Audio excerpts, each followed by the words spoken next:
বাশার আল আসাদের পতনের পর এক অস্থির পরিস্থিতি তৈরি হয় সিরিয়ায়। সেই ধাক্কা কাটিয়ে উঠে স্বাভাবিক ছন্দে ফেরার চেষ্টা শুরু করেছেন এক দশকেরও বেশি সময় ধরে চলা গৃহযুদ্ধের সাক্ষী থাকা পশ্চিম এশিয়ার এই দেশটি।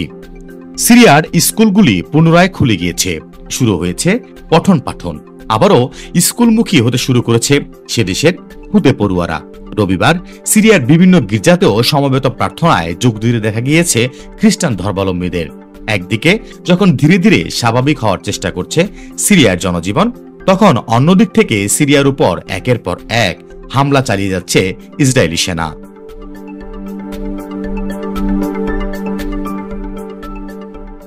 তবে ইসরায়েলের সঙ্গে কোনো সংঘাতের পথে এগুতে চাইছেন না সিরিয়া থেকে বাশারকে ক্ষমতাচ্যুত করা বিদ্রোহীরা। সে কথা আগেই জানিয়েছেন বিদ্রোহী গোষ্ঠী হায়াত তাহরির আল শাম এসডিএস এর নেতা আবু মোহাম্মদ আল জোলানি। তারা চাইছেন সিরিয়া পুনর্গঠন করতে। বস্তুত প্রায় ১৩ বছর ধরে চলা গৃহযুদ্ধের পর সিরিয়ার পরিস্থিতি এখন মোটেই সুখকর নয়। পাশাপাশি বাশার আমলের সিরিয়ান সেনা কিছুদিন আগে পর্যন্ত বিদ্রোহীদের সঙ্গে লড়াই করেছে।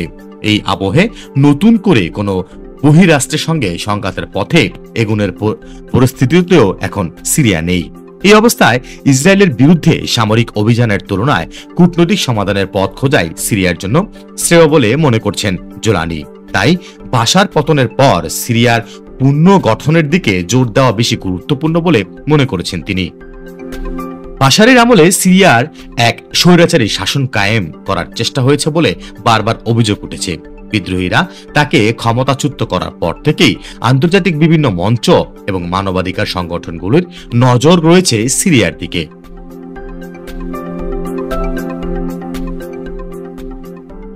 বর্তমান পরিস্থিতি সিরিয়ায় মানবাধিকার পুনঃ প্রতিষ্ঠা করার ঐতিহাসিক সুযোগ বলে মনে করেছেন মানবাধিকার সংগঠন অ্যামনেস্টি ইন্টারন্যাশনাল।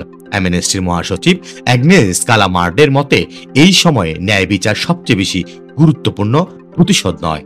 কেউ আত্মসমর্পণ করতে চাইছেন, বুঝতে পারলে তার উপর যাতে হামলা না করা হয় সেই অনুরোধও জানিয়েছেন অ্যামনেস্টি ইন্টারন্যাশনাল। নতুন ক্ষমতায় আসা বিদ্রোহী গোষ্ঠীর সঙ্গে অন্য দেশগুলির কূটনৈতিক সম্পর্ক কেমন হবে সেদিকেও নজর রয়েছে। আমেরিকা সিরিয়ার পরিস্থিতির জন্য বাশারকে দায়ী করেছে।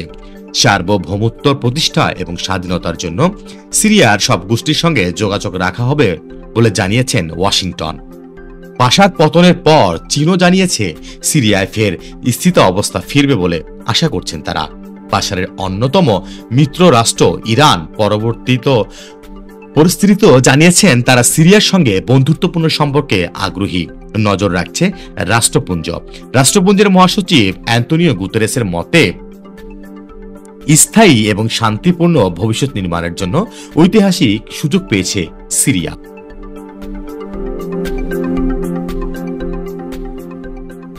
বিদ্রোহী গোষ্ঠীর নেতা জোলানি সরাসরি ক্ষমতা হাতে নেননি। ভারপ্রাপ্ত প্রধানমন্ত্রী হিসাবে মোহাম্মদ আল বাশিরকে নিয়োগ করেছেন তিনি।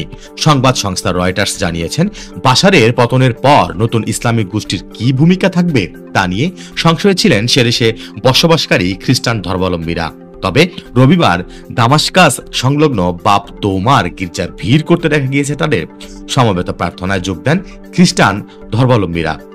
রয়টার্স জানিয়েছেন বাশার পতনের পর সে দেশের খ্রিস্টানদের রবিবারের সমবেত প্রার্থনায় যোগদান এই প্রথম। শাহিন আলম, SBS বাংলা, ঢাকা।